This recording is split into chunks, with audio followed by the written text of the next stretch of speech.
Bom dia, Natanael. Bom dia a todos. Bem-vindos para mais uma aula de gestão financeira. Nossa aula 4, né? Então, já praticamente são 4 semanas juntos, né? E a gente vai se conhecendo aí. Tem alunos começando e a gente vai situando esses alunos e vai interagindo e se ajudando, ok? Essas aulas estão sempre lá gravadas e elas sobem no Que Mágico e todo mundo tem oportunidade de ver e rever. Eu acho que é uma grande vantagem aí, um bom presente da pandemia para nós. Aula 4, né? Então, de novo essa frase. Nosso olhar para a realidade é sempre enevoado, né? Repetindo, a gente abre a janela numa manhã de outono e vê lá uma neblina, uma cerração muito forte e a gente não consegue enxergar o outro lado da rua, por exemplo. Então, a gente tem aí uma visão enevoada, cheia de névoas. E aí, essa frase, ela fala do nosso conhecimento, né? Então, eu, como vocês viram já na apresentação que eu fiz numa das aulas aí, que vocês perguntaram, eu tenho um conhecimento predominante na área de matemática, mas não significa que eu conheço tudo da matemática, né? Eu tenho aí algum conhecimento da gestão financeira, mas eu não posso dizer que eu conheço tudo da gestão financeira.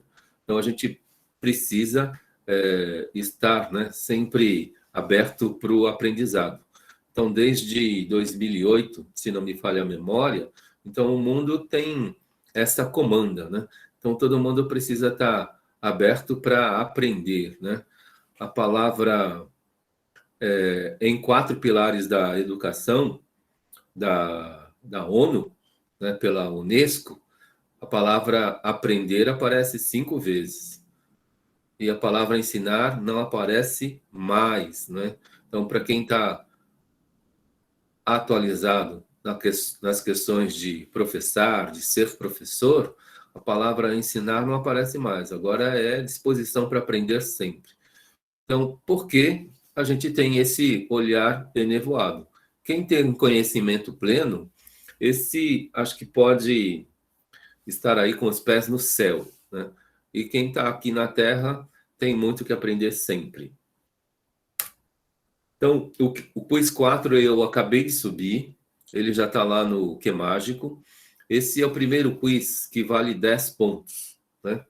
Então, no nosso combinado, né? Todo quiz ele tem um prazo para até longo, né? Ele pode ser respondido até o dia 3 de novembro.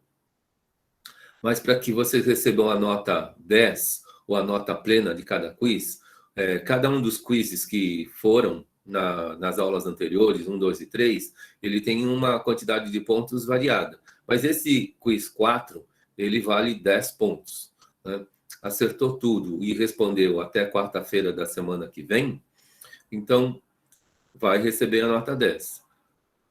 Eu vou, desse tipo de quiz, valendo 10 pontos, o meu compromisso aí com vocês é oferecer 6 a 7 oportunidades desse quiz valendo 10. E das 4 maiores notas, a gente faz a média da avaliação continuada, que tem peso 4 para constituição da média final. Então, isso a gente vai fazer. E quem fizer os quizzes atrasados sempre vai valer alguma coisa, mas nunca a nota plena, né? Então, aí é o prêmio da pontualidade. Pode falar, Elvis. Ô, professor, e então, é isso aí que eu fiquei na dúvida também, já em questão. E quem entrou depois dessas duas últimas matérias, como é que fica essa pontuação plena? Vai estar valendo entregando os questionários até quarta-feira das outras 4 matérias dadas anteriormente? Porque eu entrei a semana passada. Então, Elvis, esse daqui é o primeiro valendo 10, né? A média, ela é das 4 melhores notas de 6 ou 7 atividades desses quizzes valendo 10. Né? Os Sim, outros são quizzes de ajuda, né? Então, tem um quiz lá que é de arredondamento, se precisar, tem um outro quiz lá que é de, acho que 1 ou 2 décimos a mais. Então, quizzes de ajuda. Agora, os Então, quizzes valendo 10, eles são... Esse é o primeiro, tá, Elvis? tá, que esse aí que é o quiz, que é o pleno, né? Da nota pleno, né? Isso, para a média.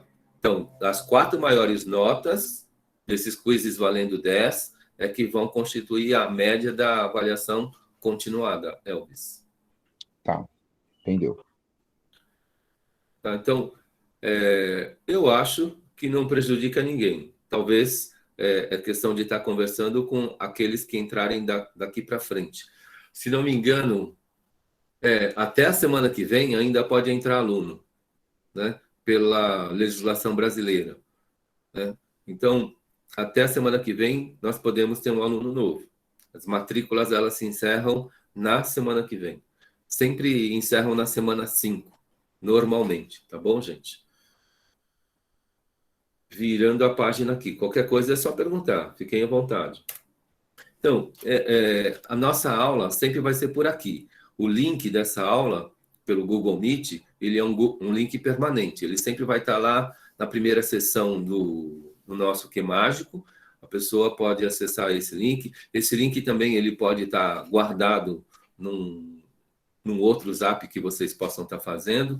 E ele pode ser acessado, seja do celular, seja do computador. Então, esse link é o mesmo. Com aviso prévio, se for o caso, se for a necessidade, a gente avisa vocês que essa parte operacional ela alterou. Mas, bom dia, Daciane. Mas, por exemplo, em relação ao semestre passado, não precisou fazer nenhuma alteração. Deu para trabalhar todas as semanas com esse link permanente. No semestre anterior, teve algumas mudanças, porque a gente acabou fazendo um trabalho compartilhado, eu e mais 2 professores, e acabamos, né, mudando um pouco a operacional. De repente, se algum professor, e de repente ele quiser fazer uma parceria para algum tema, alguma coisa do tipo, aí isso pode ocorrer. Mas não havendo essas propostas, a gente continua nesse link e vamos aí até o final do ano nesse operacional. Mas, se tiver mudança, vamos avisar previamente. Então, o nosso contrato ele está publicado na aula 1 e na aula 2, né? São 9 artigos lá e a gente vai tentando se relacionar sempre aí da melhor forma. Mas o primeiro artigo, que é a questão do respeito, é o que a gente deve estar construindo, vivenciando e espero aqui estar fazendo tudo com vocês de forma muito respeitosa. E qualquer coisa que vocês interpretarem aí que isso não esteja acontecendo, é só questão de a gente conversar, né? No diálogo a gente consegue aí trabalhar aí essa questão do respeito. A Daciana, ela já publicou o nome dela no chat. Então, não esqueçam disso, né? Para a questão da presença no chat do Meet agora, registrem lá o nome de vocês, por favor. Virando a página. Então, hoje é uma aula básica de contas de porcentagem, né? A gente pede para quem não tem a calculadora que use a calculadora ou saiba fazer aí intermediação no próprio celular, né? Quem estiver usando o celular. É uma calculadora comum, a gente não precisa estar usando a calculadora financeira. E a calculadora comum não precisa nem ter mesmo a tecla de porcentagem, né? A gente vai trabalhando dessa forma.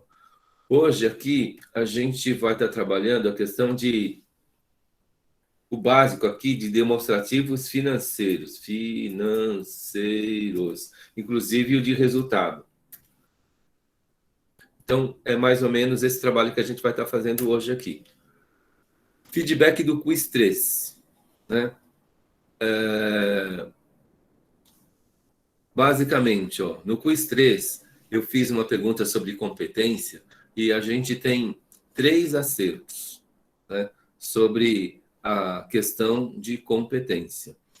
E na questão de interpretação sobre o conceito de inverno, Bom dia, Isaías. A gente tem 1/3 de acertos. E, em relação às contas, a gente tem 80% de acertos. O meu feedback, geralmente, ele é dessa forma, genérico. Eu não vou fazer um feedback pessoal. Qualquer coisa, se vocês acharem que vocês ficarem um pouco perdidos, na minha opinião, cada um de nós aí precisa estar gerindo o seu próprio aprendizado, não é?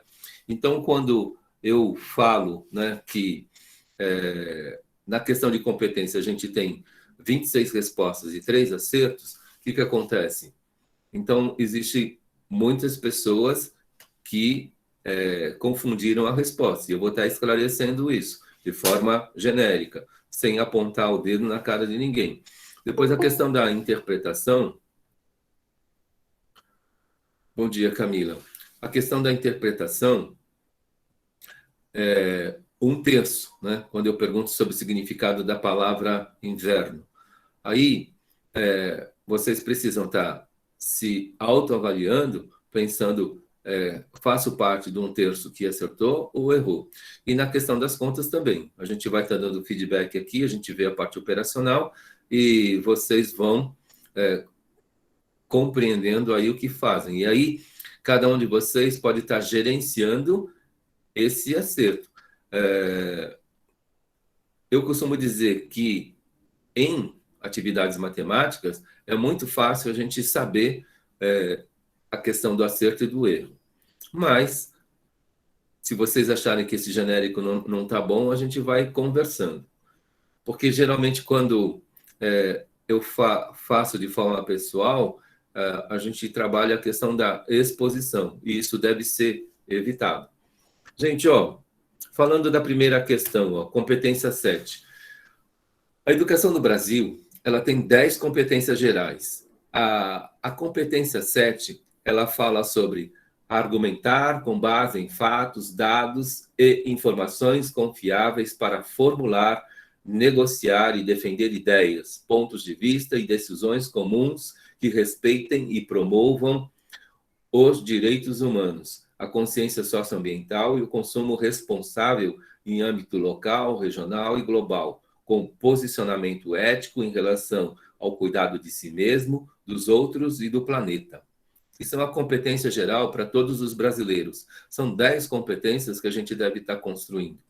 E quando a gente pergunta, né, não lembro lá se foi no primeiro ou no segundo quiz, o que é competência, vocês deram uma resposta que era pessoal. No quiz 3, eu perguntei sobre o que é competência, segundo o Perrenot. E a gente teve 26 respostas e 3 certas. 3 certas. Por quê? A gente vai lá no Google e pergunta, e encontra uma resposta em relação a essa pergunta, e copia e cola. Aí o que a gente deixou de fazer? A gente deixou de buscar informações confiáveis.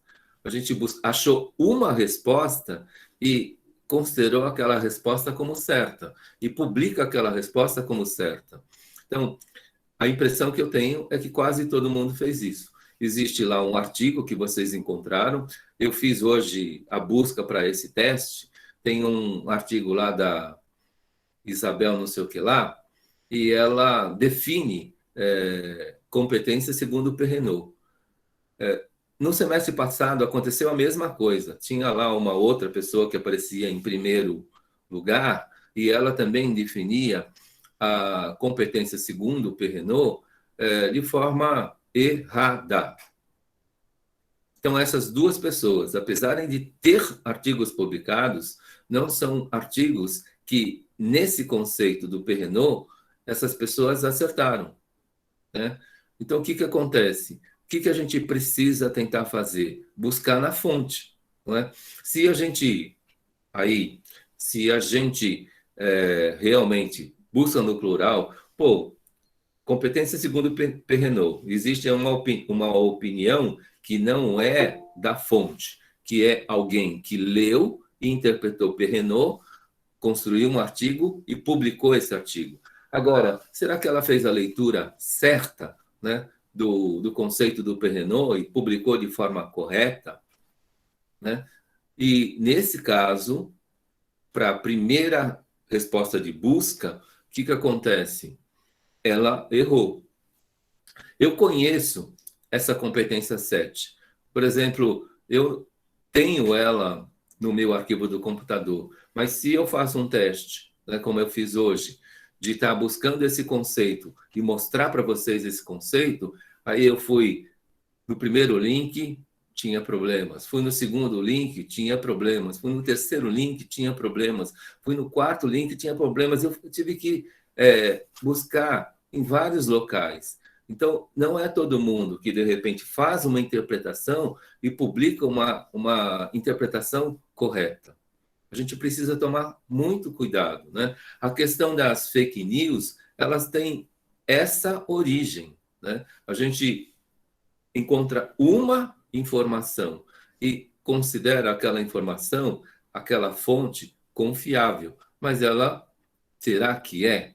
Então, a gente busca um ponto de vista, busca outro, lapida esse trabalho e aí a gente vai ter essa resposta.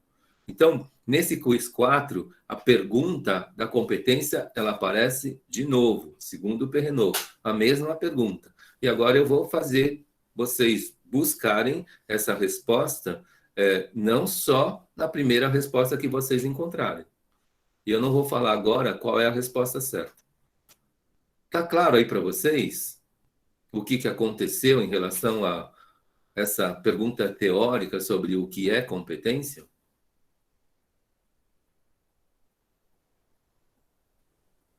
Sim? Mais 2 sims.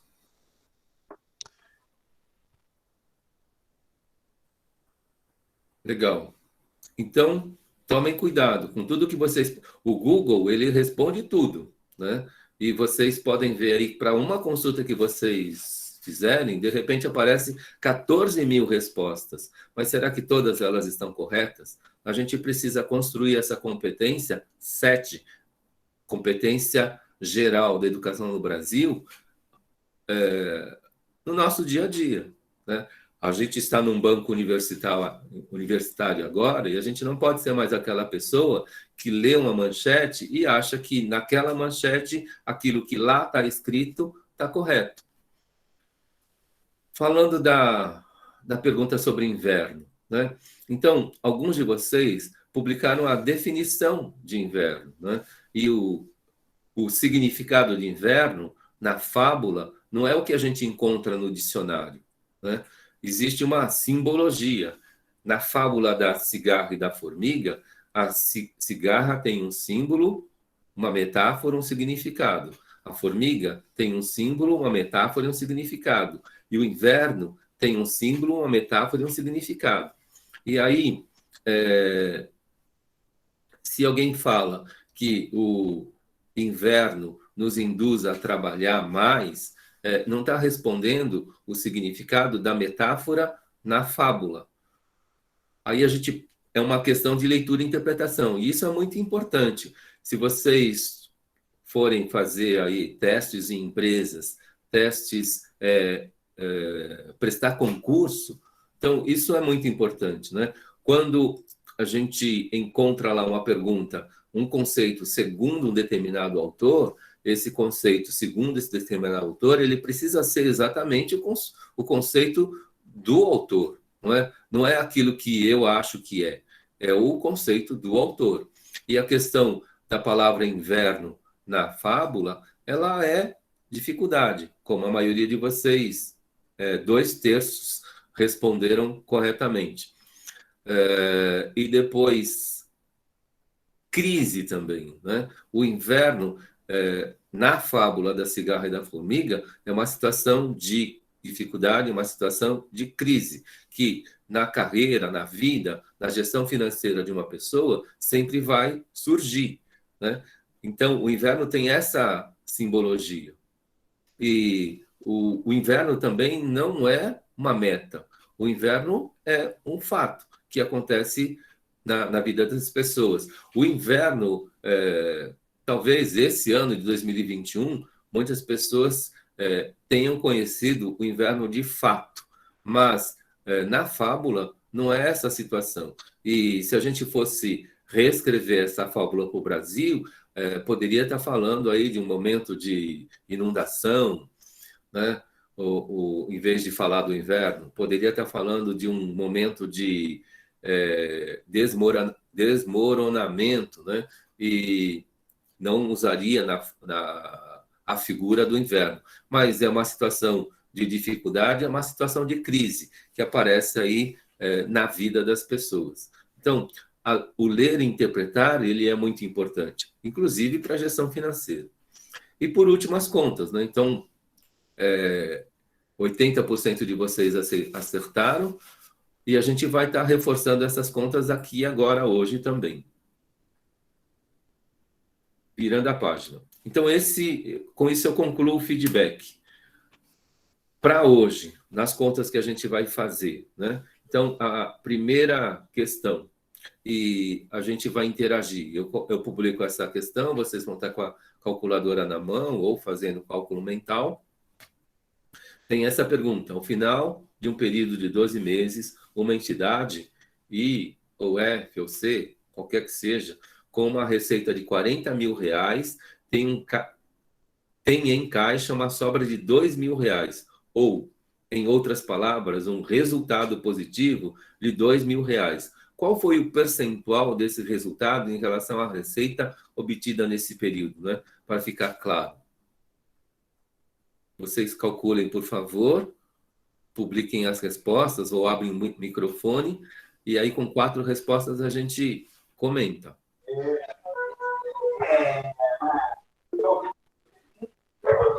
Fala, Elvis. Professor, eu vou fazer uma pergunta para o senhor. Como que faz essas fórmulas? Tem alguma regra de fazer elas? Eu não sei, professor.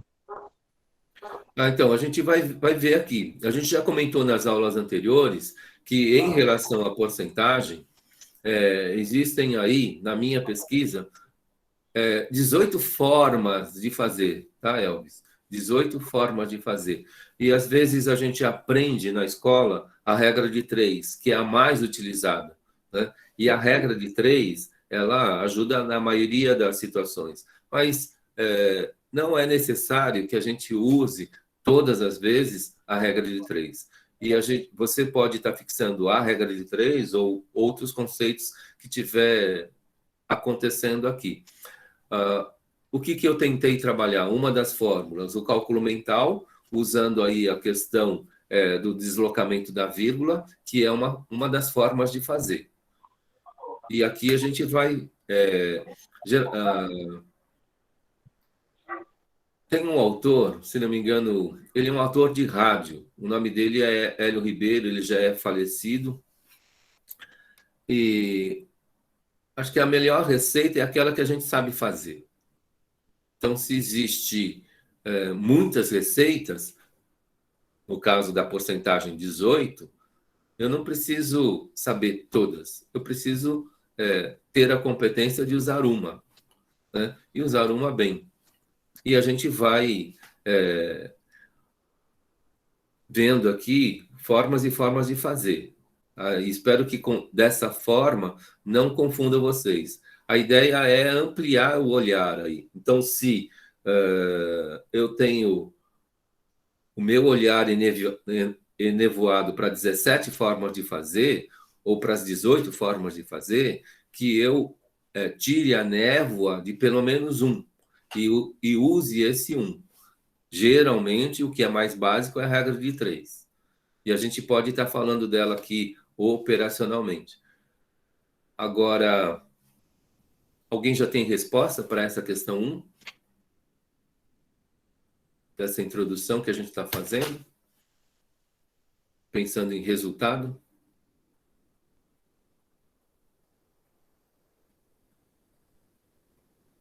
Elvis pode abaixar a mão, né, Elvis? Professor, bom dia. Bom dia, pessoal. Olha, Bianca, se eu entendi. 5%. Ele tem 40 mil e tem 2 mil de sobra? Isso. Caixa. 0,05%? Terceira resposta, 5%. Mais alguém tem uma resposta diferente ou confirma que é 5%? Fala, Camila. Professor, eu tô tendo dificuldade para somar essas contas. Eu não tô conseguindo somar essas contas. Tá, Nem na calculadora eu tô conseguindo. então, a gente está aqui para aprender, tá bom? Tá. Então, a gente já tem uma quarta resposta de 5%. Ok? Gente, ó,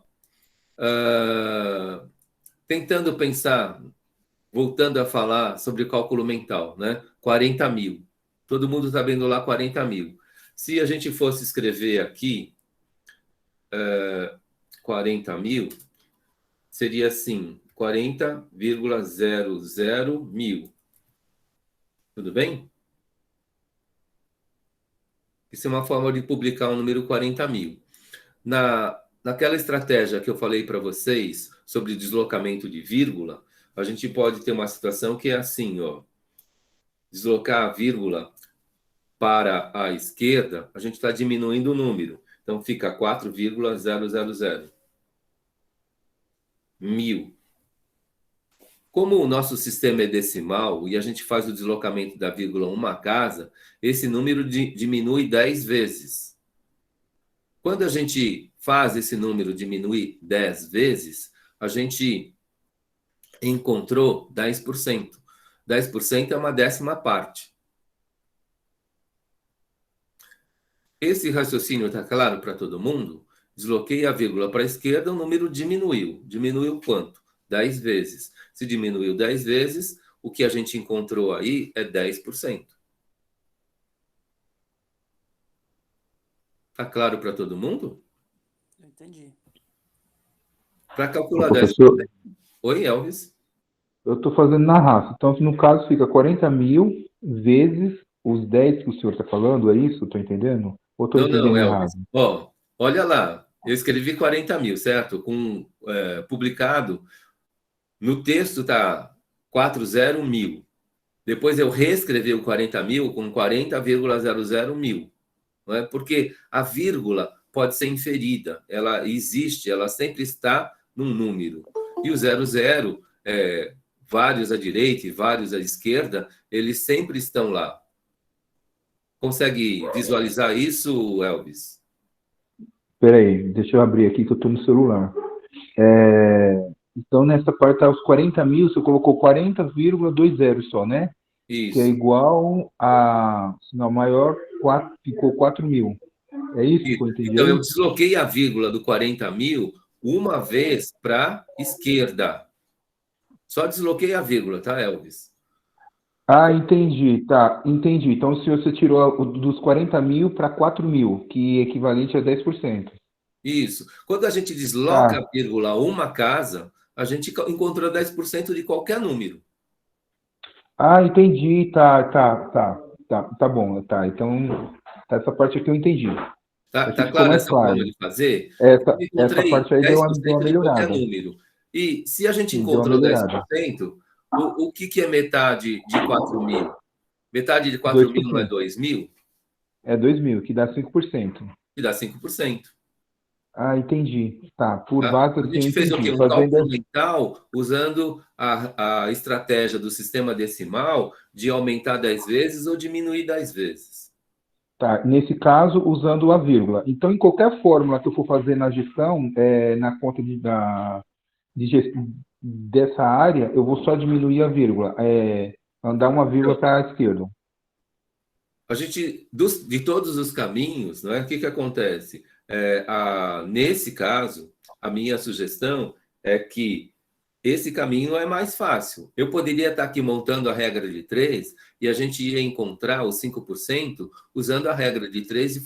A regra de 3 é uma forma algébrica, uma estratégia algébrica de fazer. E tem um operacional aí da regra de 3. Você monta a tabelinha, faz a multiplicação cruzada, isola o x, né? Faz a divisão e descobre os 5%. Essa é a regra de 3. Agora, para achar 10% de qualquer número, é só deslocar a vírgula. Então, nesse caso, é geral, né? Essa parte do deslocamento da vírgula em qualquer operação. Qualquer operação. Deslocou a vírgula uma casa para a esquerda, encontrou o quê? 10%. Os Qualquer 10%. número. Ah, entendi. Tá? Se eu tenho 1999, desloquei a vírgula uma casa, vai ficar 199,9. 199,9 é 10% de 1999. Uhum. Tá. Já deu para dar uma clareadinha mais ou menos. Eu vou pegando amanhã o restante daí das aulas aí. Mas já Ok. deu uma clareada. Metade disso, metade de 4.000, né? Se 4.000 é 10%, metade de 4.000 é 2.000, que é o número que nos interessa, né? E todo Tá. mundo que publicou uma resposta de 5%, né? Essa empresa aí, a FTC, ela obteve um resultado de 5%. Tá claro aí, gente? Camila levantou. Deu uma boa clareada, pessoal. Fala, Camila.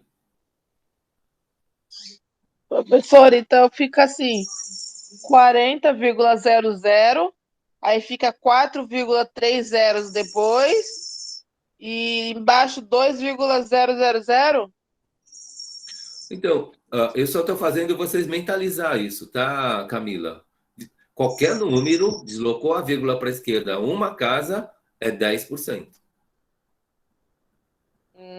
Entendi. Tudo bem? E na calculadora, eu faço como? Então, a calculadora é uma outra estratégia. Eu posso pegar, nesse caso, a gente não está perguntando por porcentagem, né? Quando eu uso 40.000 e 2.000, eu não estou usando no 40.000 e em 2.000 a tecla de porcentagem. Tudo bem? Aí o que eu preciso fazer? Um jeito rápido de fazer, aí uma terceira forma de fazer é usar a relação parte-todo nesse caso. Toda vez que você lê um contexto desse tipo e você vê que 2.000 é um pedaço de 40.000, tudo bem? 2.000 é um pedaço de 40.000.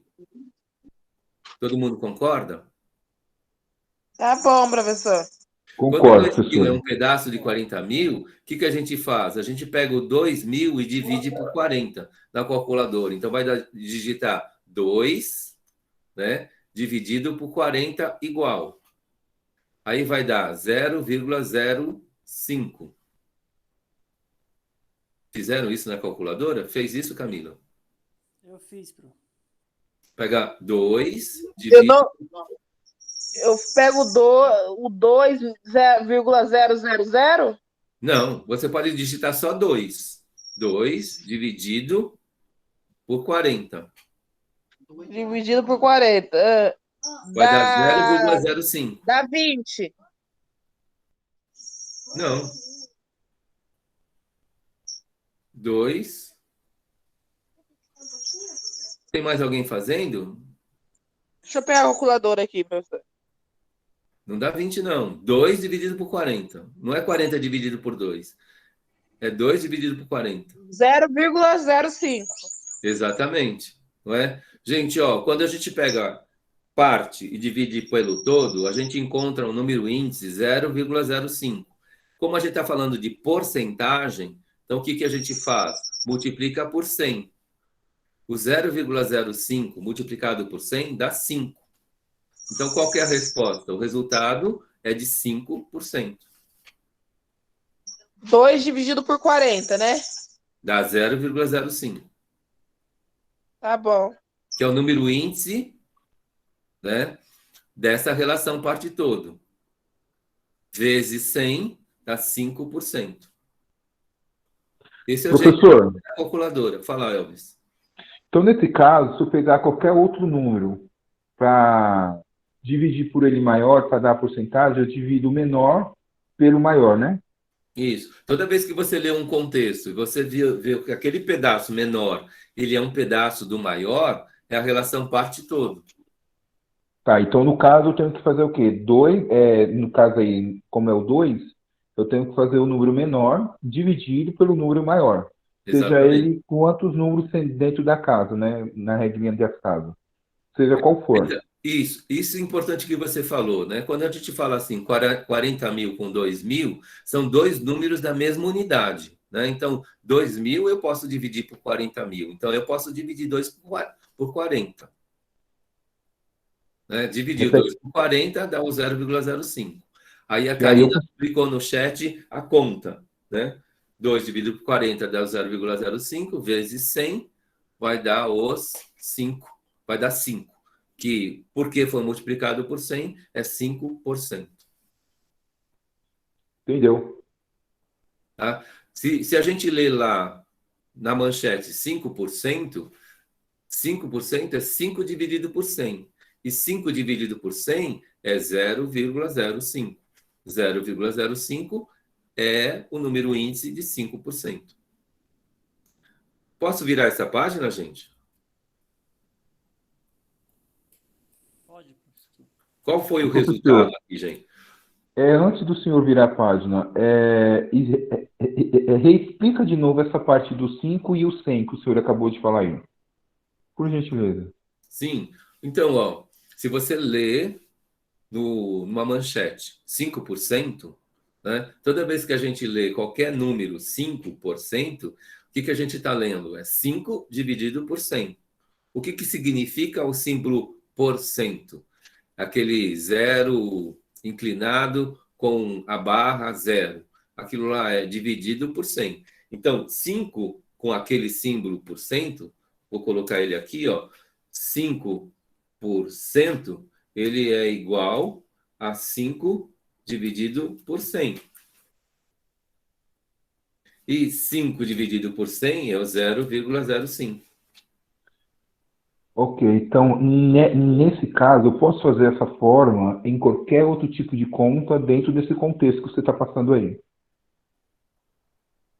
Então, cuidado nessas situações por exemplo, generalizar e congelar as coisas, hein, Elvis? Então, dentro da tua pergunta, se eu leio qualquer número lá, ó, eu vou ler lá 15%. O que é 15%? Nesse contexto, sempre vai ser assim, 15 dividido por 100.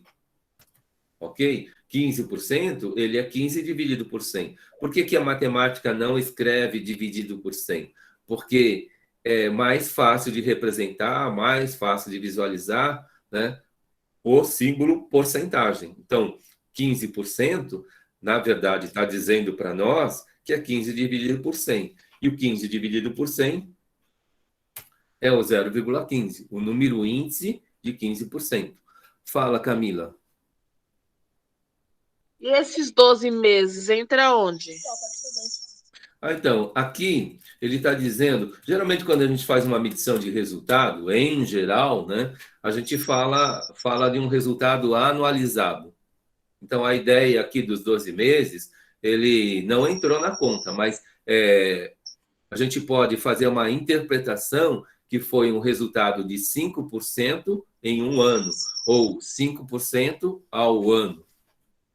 Ah, entendi, professor. Tá bom? E essa pergunta, Camila, que você fez é importante. Aí a gente interpreta, a gente é gestor financeiro, não é? Então, essa empresa daqui, ela teve 5% de resultado. Gente, foi um resultado bom ou ruim? Acredito, professor, depende do faturamento, né? Depende do faturamento? Se ela tiver um faturamento grande, vai ser um lucro grande. Se ela tiver um faturamento pequeno, vai ser um resultado ruim. Não, o faturamento, a receita, 40 mil é faturamento, Welton. Ela teve em 12 meses 40 mil de faturamento. E ela, no final de um ano, sobrou 2 mil reais, que traduzindo é 5%.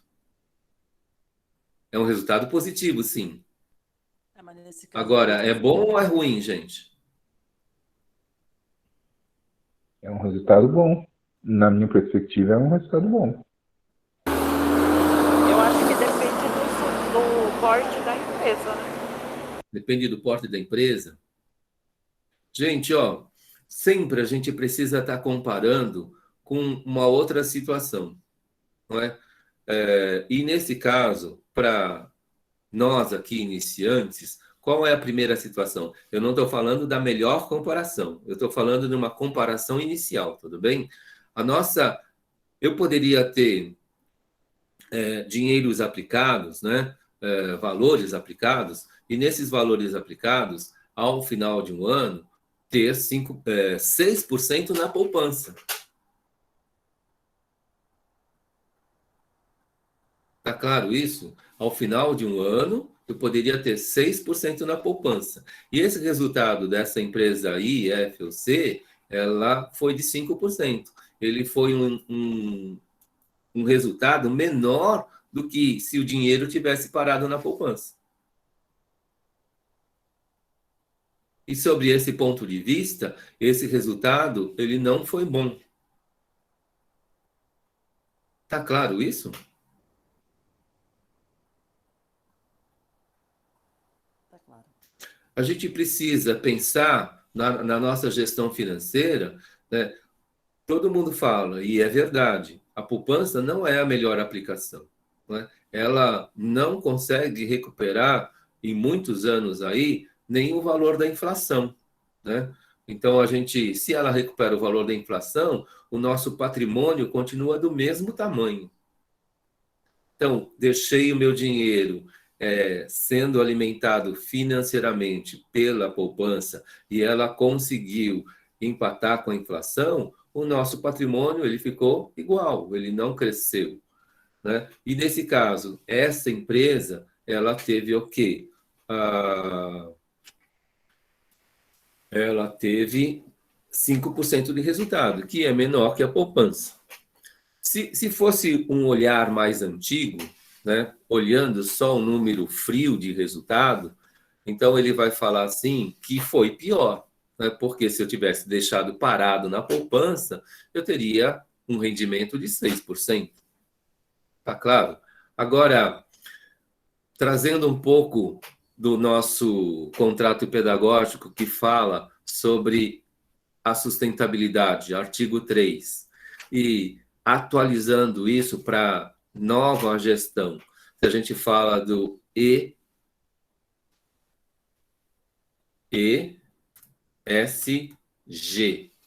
administração ESG, do Environment, Social Governance. Não é, no caso, ambiente, social e governamental. No caso, por esse ponto de vista, eu coloquei no mercado 40 mil reais e obtive um resultado de 5 mil reais, para que esse resultado de 5 mil reais, de repente, se eu conseguir impactar menos o ambiente, se eu conseguir dar emprego, né, e governei isso, e conseguir esse resultado de 5%, então, por esses outros pontos de vista, o que acontece? É um bom resultado.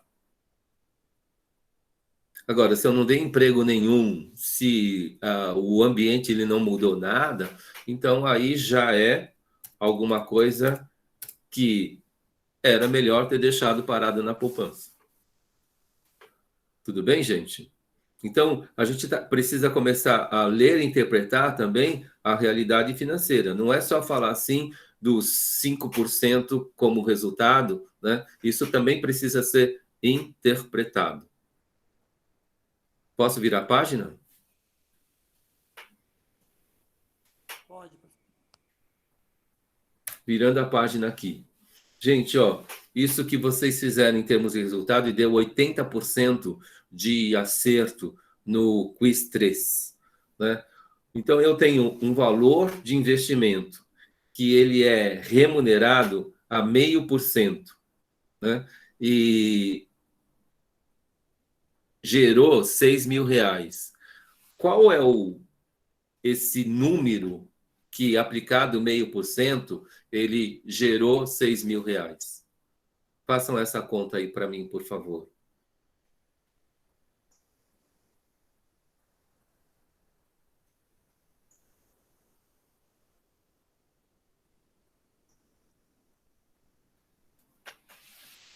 Aguardando aí 4 respostas também.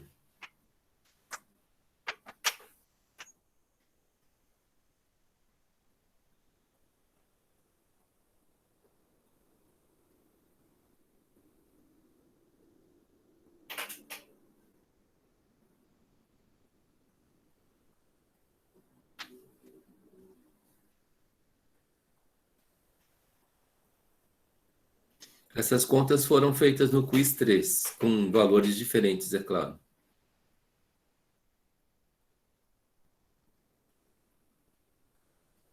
Um 1,2, professor? 1,2? É, 1,2 é o quê? 1.000. 1,2 mil? Temos a primeira resposta. Vejam outras respostas aí, por favor.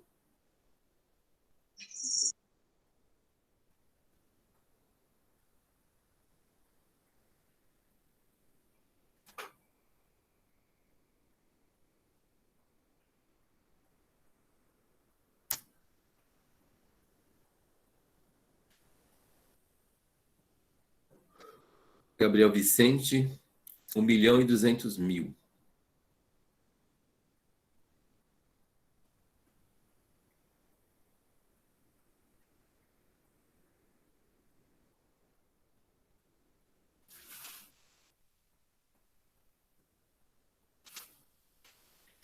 Isaías, 1.200.000.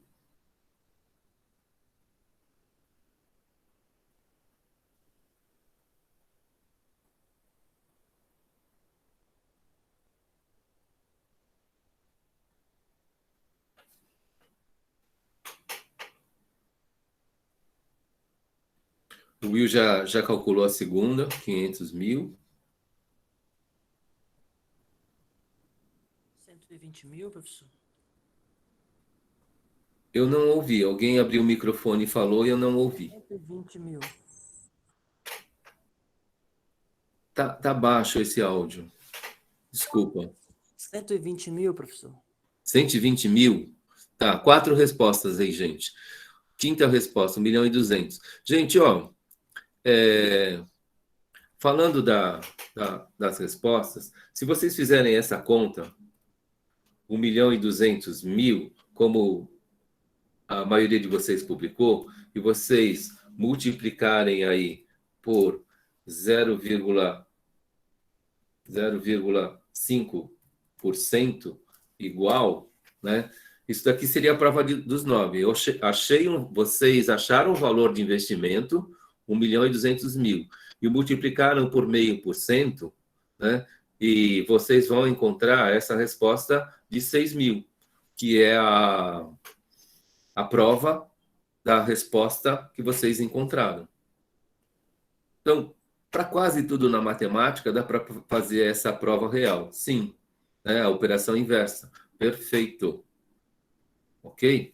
Então, encontrou uma resposta. Testa a resposta que vocês encontraram. E aí vocês vão ter certeza. Poxa, acertei. Agora, tem o que aconteceu, né? Duas coisas em relação aos erros do quiz 3. Então, se a gente fala de um valor de investimento que ele é remunerado e ele gera 6.000, esse valor ele tem que ser muito maior do que os 6.000. Então, aquelas respostas menores que 6.000, elas estão erradas, como aconteceu no quiz 3. Isso é uma primeira pista. E outra coisa são erros de publicação. Não é? Em algumas calculadoras vai aparecer assim, 1,200,000.00. Isso é um erro de publicação, gente. Por que é um erro de publicação? Porque esse formato é o formato americano. Se vocês estivessem trabalhando na Inglaterra, estivessem trabalhando em qualquer país de língua inglesa, então vocês poderiam estar dando essa resposta. Mas no Brasil, o que acontece? A resposta tem que ser 1,200.000,00. No Brasil, vírgula separa decimal e ponto separa a ordem. Nos Estados Unidos, vírgula separa a ordem e ponto separa a decimal. Fala, Camila. Então eu tenho que fazer 5 dividido por 6.000? Então, na resposta, ó. Então, uma outra forma de pensar. A gente fez a prova real. Existe um número que a gente não sabe, que vezes 0,5%, ele é igual a 6.000. Existe um X, que vezes 5%, ele é 6.000. Então, matematicamente, nessa situação aí algébrica, né, esse igual com a flechinha, ele significa implica, né? Essa equação de x vezes meio por cento igual a 6.000 implica em uma outra igualdade, né? Nessa álgebra aí, o que acontece? Para resolver, para resolução, eu preciso isolar o x. Aí esse meio por cento que está multiplicando, ele vai para o outro lado da igualdade, dividindo. E é isso que você falou. O que eu preciso fazer, Camila? Realmente dividir por 0,5%. Então, 6.000 dividido por 0,5%. Aí a gente descobre o x. Então, a gente vai ver que essa outra igualdade implica em uma outra igualdade que x é igual a 1,200,123. Mas 6.000 dividido por 5 tá dando 1,2, professor. 6.000 dividido por 5, mas você está esquecendo que é 5%. Então eu tenho que pôr o porcento na calculadora? Tem que pôr. Ou você usa o 0,5, divide por 100 ele primeiro, que vai dar 0,005, e divide os 6.000 por 0,005. Não tem o porcento lá, Camila? Tem. Quando tem o porcento, eu não tinha falado um pouco antes que eu li porcento, qual é o significado desse símbolo? É aquele número dividido por 100. Aquele número 0,5 dividido por 100 é 0,005. É 0,005 dividido. Não, errado. 6.000 dividido por 0,005. 6.000 dividido por 0,5. Dá Errado. 12. 6.000 dividido por 0,005. 1.200. Então, 1.200, 1.000, certo, Ione? Camila Ione, Sim, não é? Então, 1.200.000. tá bom. Nossa, as contas tá me deixando atrapalhada, professor. Então, esse é o começo, né? E aí a gente está aprendendo aqui, não é? É algo que é base, né? E, em tese, essa base a gente deveria estar trazendo do ensino médio, né? Ou do ensino básico. Fala, Paulo. O professor, nesse caso aqui, é tipo uma conta feita na calculadora. Mas se a gente quiser fazer essa conta no lápis, porque no lápis eu não vou ter a opção da porcentagem, como que eu descubro esse resultado? A ideia é a mesma, não é? No caso, você precisa conhecer bem o algoritmo da divisão, não é, Paulo? E vai colocar lá 6, chave, o 0,005 na chave e começar a igualar aí as casas e fazer a divisão.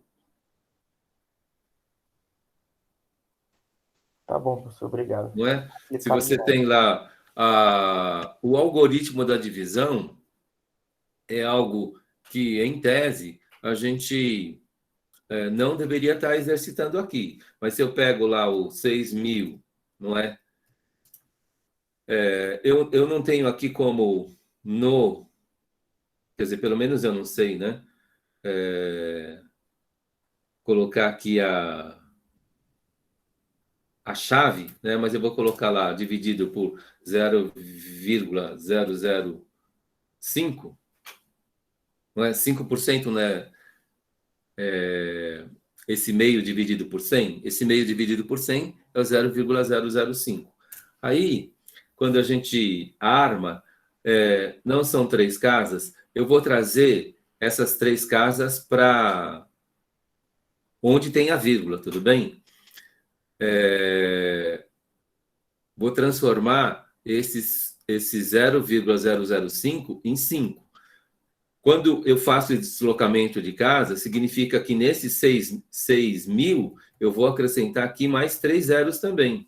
E a divisão vai ser o quê? Esses 6 milhões dividido por 5. Tá claro isso? Ó? Eu tenho o número decimal 0,005, 3 casas. Não sei se vocês lembram lá, quando vocês colocam os números na chave, para fazer essa divisão do número decimal, você iguala as casas. Você deslocou a vírgula 3 casas, você aumenta 3 zeros do outro lado. Foi o que eu fiz. E agora a gente pode fazer essa divisão. E quando a gente faz essa divisão, a gente vai encontrar lá 1.200.000. Tá claro?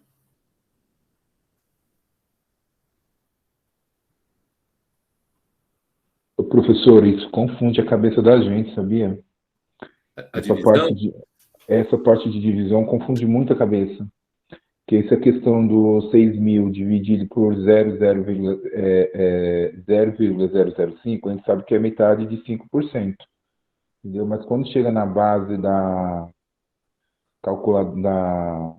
da soma dos 6.000 dividido por 5 para dar os 120.000, isso confunde, porque tem duas formas de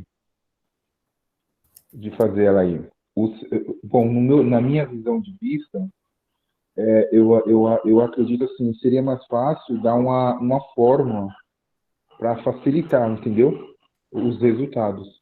Então, eu estou entendendo que, eu acho que foi o Paulo que perguntou, não é? Porque, vamos supor, se você está num concurso, você não tem a calculadora na mão, né? E aí você Isso, precisa saber fazer a divisão na ponta do lápis, né? exatamente, eu já E estou falando nesse por causa do sentido concurso. é que ele perguntou como fazer sem a calculadora.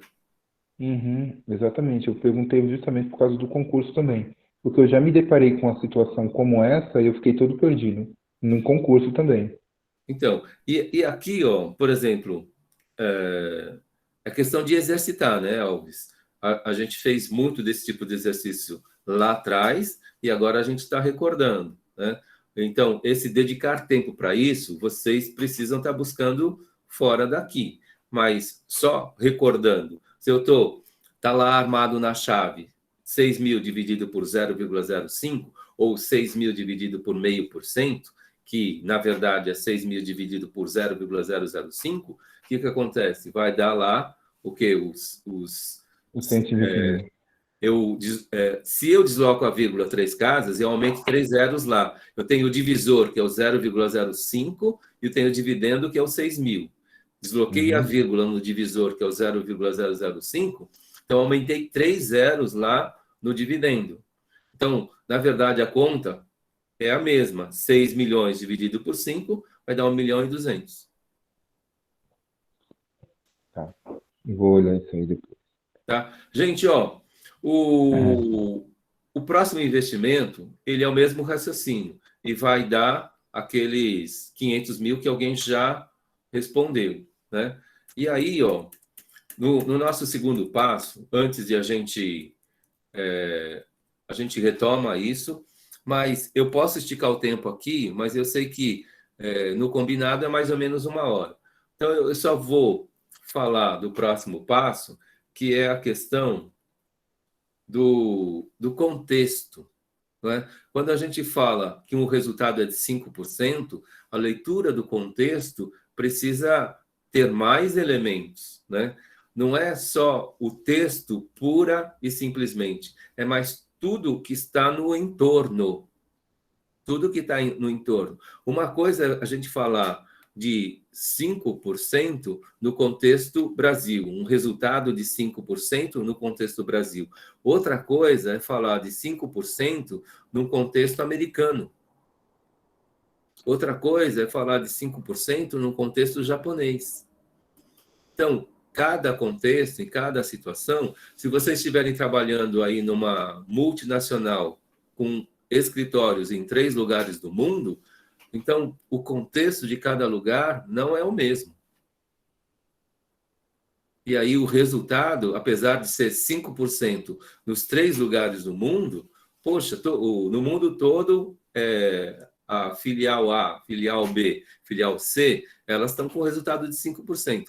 Mas uma coisa é falar de 5% no Brasil, outra coisa é falar de 5% nos Estados Unidos e outra coisa é falar de 5% em Tóquio. Tá claro isso, gente? Leitura do contexto, não é só a leitura do texto. Ô, professor, licença, mas tem variedades de soma dentro desses outros países? Não, a conta matemática é exatamente a mesma. É a mesma, só vai mudar a forma de você Estados fazer ela. Unidos, Japão e Tóquio, Brasil e Tóquio, vai fazer a mesma conta e vai encontrar os 5%. Tá, e nos outros países também vou fazer a mesma conta, vou encontrar o mesmo resultado ou outro resultado? Então, vamos falar da questão 1 nos Estados Unidos, a questão 1 no Brasil e a questão 1 em Tóquio. Você vai fazer a conta e nos 3 lugares você vai encontrar os 5%, Elvis. Agora, é um resultado bom? É um resultado ruim? No Japão é excelente, a inflação é 0. No Brasil é ruim, a inflação é 6. E a gente ganhou menos que a inflação. Nos Estados Unidos, a inflação é 2. E eu estou ganhando 5, é um bom resultado.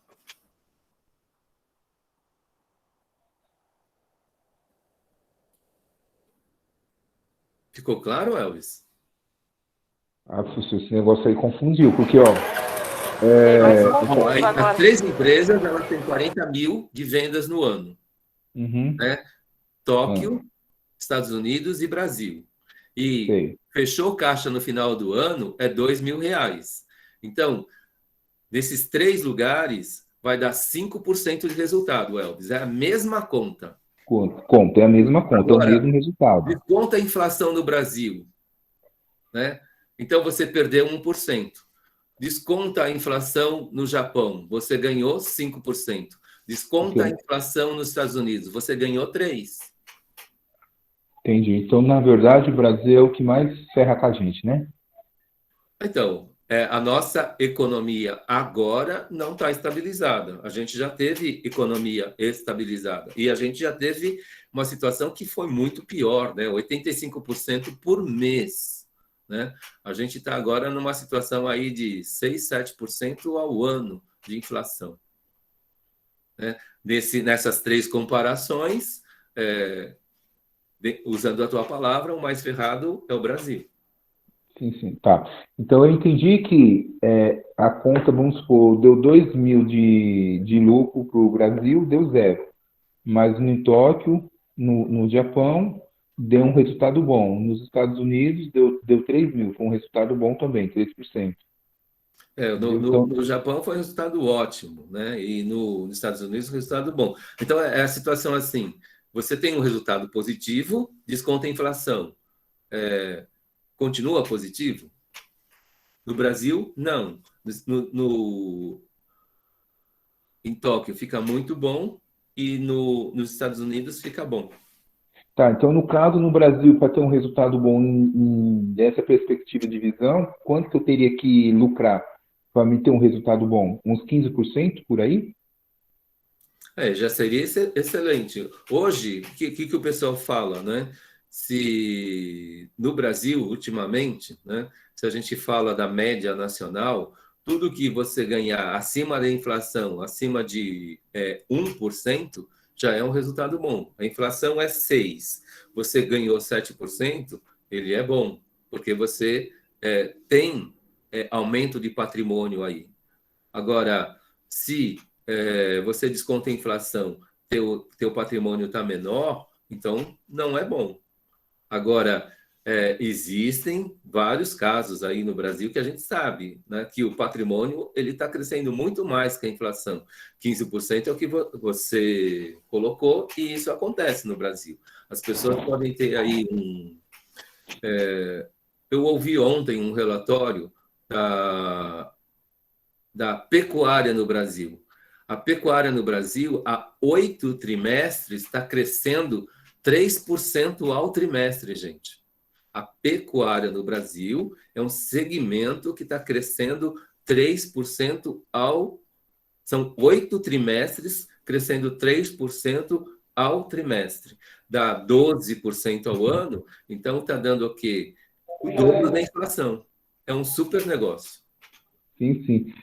O professor, essa visão de infração, essa questão de alto e baixo dos valores, a gente consegue enxergar isso com muita clareza em bolsa de valores, né? Ou eu estou errado? Está errado. Estou errado? Porque a bolsa de valores ela oscila demais, né? E a bolsa de valores ela pode ser manipulada segundo uma determinada conveniência, e é uma aplicação de risco. Então, a bolsa de valores ela pode estar traduzindo uma situação de bom rendimento, mas de repente a economia está muito ruim. O que acontece? Existem lá 16 bons papéis, de 40 papéis ou 80 papéis, e às vezes o resultado de 16 grandes empresas, elas podem estar levando o resultado da bolsa para cima, né? E a economia está em baixa. Se você falar de todo o ano passado, a bolsa de valores teve um ótimo rendimento, mas o Brasil teve um PIB prejudicado, muito ruim. Então, a bolsa de valores não é o termômetro. Entendi. Tá. Na minha visão, acho que eu achava que a bolsa de valores era o controle dessa parte de alto e baixo dos países em geral. Eu pensava dessa forma. Não. Cada gestão financeira ele precisa ter uma boa visão do seu próprio segmento. Ou cada gestor pessoal financeiro precisa ter uma boa visão do seu próprio caixa, né?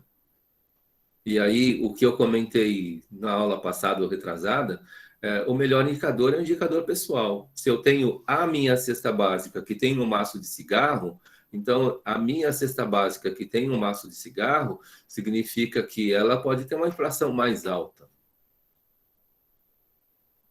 E aí, eu, gestor financeiro da minha cesta básica, que quer manter o maço de cigarro na cesta, o que acontece? Eu vou ter que garimpar muito mais para poder ter resultados aí melhores na minha gestão pessoal. Professor? Pois não, Isaías. É que na questão para você, dentro do Brasil, por exemplo, é muito mais fácil você fazer um financiamento e pagar um juro, né? A pessoa, por exemplo, está precisando de um 20 mil. Você fazer um financiamento, você vai acabar pagando juro, do que você se esforçar, que nem fazer uma cesta básica e extrair dessa cesta básica um valor para você guardar todo mês, por exemplo, né? Então a questão no Brasil, assim, o pessoal quer mais, paga juro mais, mas não se dedica a juntar, né? Ou a guardar o dinheiro. Sim, então, aí a gente erra completamente, né, Isaías? Não é? A gente deixa de ser capitalista para estar a serviço do capitalismo, né? Então, a ideia é exatamente a primeira lição, é a gente ter a reserva, né? Por menor que ela seja agora, e ela pode estar mostrando resultados pequenos, mas, na verdade, o que acontece? No tempo, a conta do Mauro Halford, uma pessoa com 20 anos de idade que consegue guardar R$ 200, com 65 anos de idade, ela vai ter um patrimônio de R$ 1 milhão. Então, no começo, parece nada, mas aí você está construindo o teu patrimônio no tempo, no final de 35 anos de trabalho, essa pessoa vai ter R$ 1 milhão. E uma pessoa com R$ 1 milhão, ela consegue manter o seu padrão de vida Nesse exemplo, né, de R$ 200 por mês, ele consegue manter o seu padrão de vida depois da aposentadoria também, Isaías. Mas cada um aí precisa estar construindo a sua própria meta, os seus próprios objetivos, né? Agora, ficar fazendo dívida e pagando juros para os outros, vocês vão ver aí que nos juros do cartão de crédito, 600% ao ano. Se a gente acha que entre 5% e 6%, 5% de resultado, 6% de inflação, a gente tem prejuízo, veja aí, 5% de resultado e 600% de cartão de crédito, isso é passar a vida pagando para os outros, nunca para si mesmo. Professor, assim, é uma pergunta assim, pessoal mesmo, mas qual seria o banco melhor para mim estar fazendo uma poupança e ter rendimento de juros? Ou não tem? Então, a poupança, ela é o único investimento que está padronizado no Brasil inteiro, seja qual banco, qual mediador for, a regra da poupança, ela está bem definida no Brasil, ela está na Constituição lá e é aquilo, o rendimento de 6% ao ano. Tá, então se eu colocar R$ 200 na poupança do Banco Itaú, no final do ano eu vou estar com quanto? Com 205 mil? 205 reais, seria o caso. Só uma A gente simulação. vai aprender a fazer essa conta, né? Mas é juros sobre cada valor de depósito que você fizer, né, Elvis? E depois de um ano a gente vai ter essa visão. Mas como foi colocado aqui no chat, e eu tenho falado isso o tempo todo, a poupança é o pior investimento, né? A gente precisa pensar em outros tipos de investimento, outros tipos de papéis, para que a nossa rentabilidade seja maior e a gente possa realmente estar ganhando alguma coisa a mais do que a inflação. Entendi. Então não é uma boa ideia, na verdade, ficar guardando dinheiro na poupança. Você guardar é uma opção, mas ficar um meio de correr atrás de algo melhor. Então, no primeiro passo, a gente faz o exercício da poupança e depois a gente vai buscando aí investimentos melhores. Previdência privada é um tipo de investimento, mas precisa também tomar cuidado com a taxa de administração. Às vezes ela pode ter uma taxa nominal boa, né?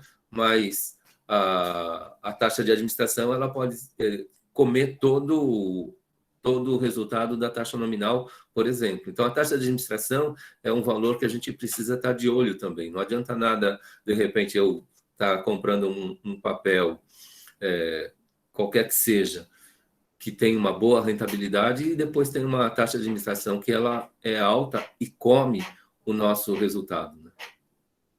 Tesouro direto é um caminho. Tem vários tipos de investimento. O que não falta hoje, com essa pluralidade de bancos digitais, é tipos de investimento. Tem um monte de tipo de investimento, gente. Gente, eu quis fechar a aula de hoje com esse passo. O que eu programei para a aula de hoje é muito mais, mas a gente retoma a partir da aula que vem. A gente tem aqui a questão da perspectiva, que a gente precisa conversar e fica para a aula que vem. Tem a questão das demonstrações financeiras, que fica para a aula que vem. E a gente avalia a aula de hoje.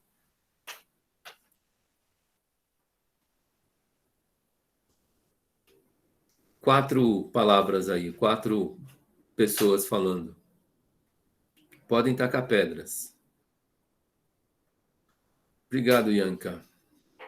Bom, professor, eu entendi bem a sua aula, foi super bacana. Tem muita coisa ainda para me aprender, mas está sendo bem objetiva, para mim está sendo muito valiosa. Que bom.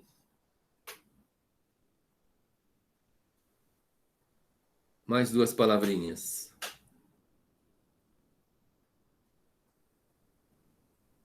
Isaías, obrigado. Excelente, professor. Obrigado. Que bom. Então tá legal. Eu vou encerrar aqui a gravação e para aqueles que quiserem perguntar, podem... Acho que tem um dos alunos querendo fazer perguntas a mais aí.